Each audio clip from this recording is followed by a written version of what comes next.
محرم الحرام کا چاند طلوع ہوتا ہے، سارا سال مسلمانوں کے ہاں کتاب شریعت بند رہتی ہے۔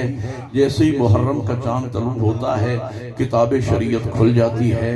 یہ مجلس کہاں لکھی ہے، یہ ماتم کہاں لکھا ہے، یہ جلوس کہاں لکھا ہے، یہ تعزیہ کہاں لکھا ہے، یہ لکھا دکھاؤ وہ لکھا دکھاؤ۔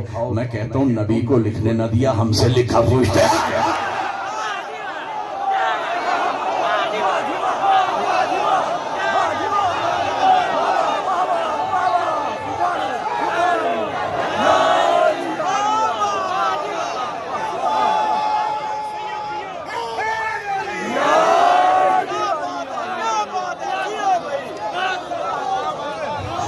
آؤ آج خانپور کے اس تاریخی اجتماع میں اپنی قوم کے سامنے لاؤڈ سپیکر پر میرا دل یہ چاہتا ہے آج کی اس مجلس میں، مجلس ماتم، گریہ، جلوس، تعزیہ، علم ذوالجناح، میں چاہتا ہوں پوری عزاداری آپ کو قرآن سے دکھاؤ۔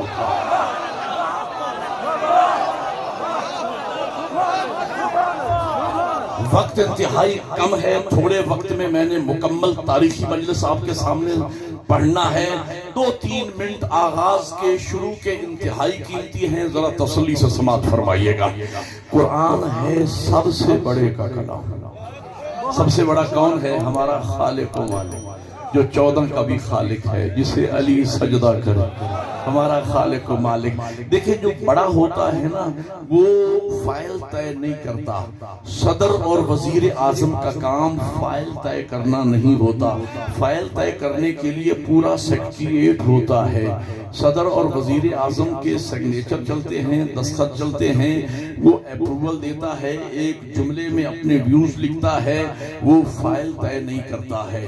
قرآن ہے سب سے بڑے کا کلام۔ یہاں بزرگان علماء موجود ہیں، میں بڑی ذمہ داری سے پڑھ رہا ہوں۔ قرآن احکام کی کتاب ہے، قرآن ڈیٹیل اور تفصیلات کی کتاب نہیں ہے۔ میں بہت سی مثالیں آپ کو دیتا لیکن وقت تھوڑا ہے، میں صرف 2-3 مثالیں دینے چلا ہوں۔ نماز ایک بہت بڑا چیپٹر ہے، نماز ایک بہت بڑی کتاب ہے۔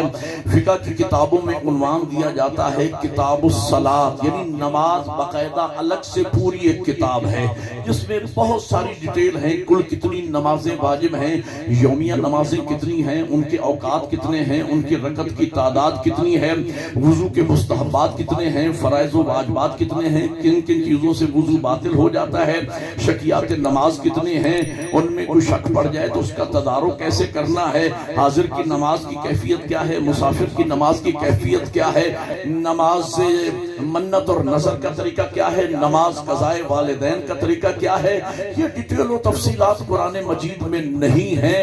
ہاں نقد کی تعداد قرآن میں نہیں ہے، حتیٰ کہ میں یہاں تک کہوں کہ آپ تکبیرۃ الاحرام کہتے ہیں اللہ اکبر، یہ دونوں اکٹھے لفظ پورے قرآن میں نہیں ہیں۔ ہاں البتہ نماز کے متعلق سب سے بڑے کا اپروول موجود ہے، اقیموا الصلاۃ، نماز قائم کرو یا ورکعوا مع الراکعین، رکوع کرو رکوع کرنے والوں کے ساتھ۔ مختلف مقامات پہ، متعدد مقامات پہ اللہ نے نماز کا حکم دیا ہے لیکن ڈیٹیل و تفصیلات قرآن میں نہیں ہیں۔ روزہ بہت بڑی کتاب ہے، بہت بڑا چیپٹر ہے، کتنے روزے واجب ہیں، کب روزہ رکھنا ہے، کب روزہ کھولنا ہے، اور روزے کے واجبات و فرائض کتنے ہیں، روزہ رکھنے کے بعد مفترات روزہ کل کتنی چیزیں ہیں، اور عورت کے روزے کے کیا احکامات ہیں، مرد کے روزے کے کیا احکامات ہیں، مسافر کے روزے کے کیا احکامات ہیں، حاضر کے روزے، اس کی ڈیٹیل و تفصیلات قرآن میں نہیں ہے۔ سب سے بڑے کا اپروول موجود ہے، یا ایھا الذین آمنوا کتب علیکم الصیام کما کتب علی الذین من قبلکم لعلکم تتقون۔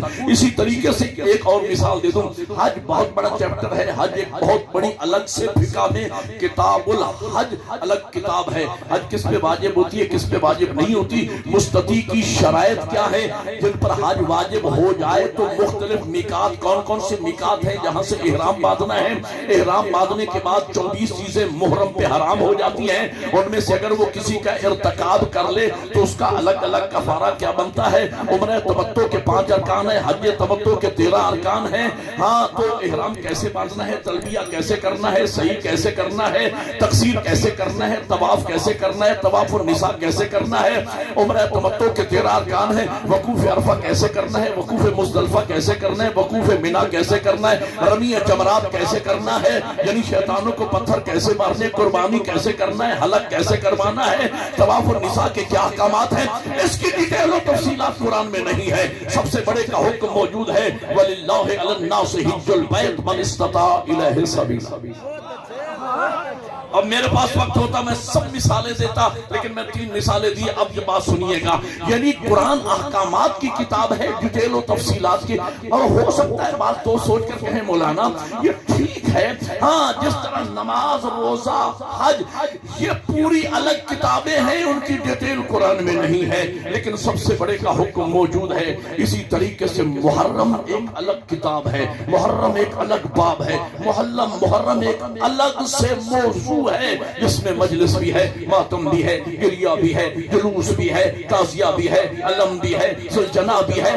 اگر کوئی مولوی ملا ہمیں کہے کہ ایک ایک چیز قرآن سے نکال کے دکھاؤ، تو جب کوئی مولوی ملا صبح کی 2 رکعت قرآن سے نہ دکھا سکا تو ہم سے کیوں یہ تقاضا ہے کہ ایک ایک چیز قرآن سے دکھاؤ.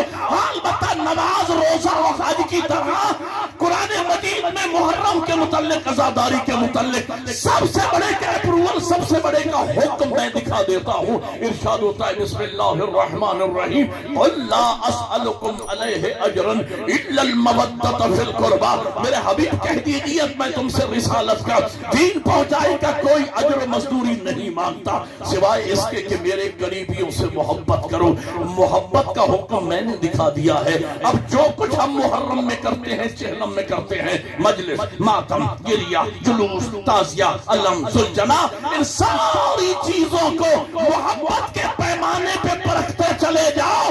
کوئی ایک چیز محبت سے الگ کر کے دکھاؤ تو بدعت بنے.